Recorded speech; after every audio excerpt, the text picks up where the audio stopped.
The reason I don't sell is I'm a business owner, and most business owners are sold to all the time. They're sold products, they're sold people, resumes, they're sold new technology. You got to have it. You got to have it. New processes, new consultants, new everything. You got to have it. You got to have it. You got to have.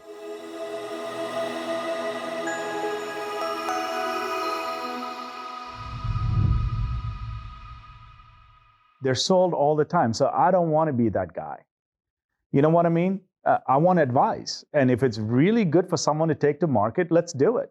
If it's not, let's not. I don't know. I mean, there's no selling involved in it. I've never considered RBA as a sales team. Never, never, never, never. We're owners, and they've shepherded their company until they're ready to sell, and we shepherd it until we go to close, and that's how we partner. So when we talk to clients, we always talk about partnering. Always, always, always.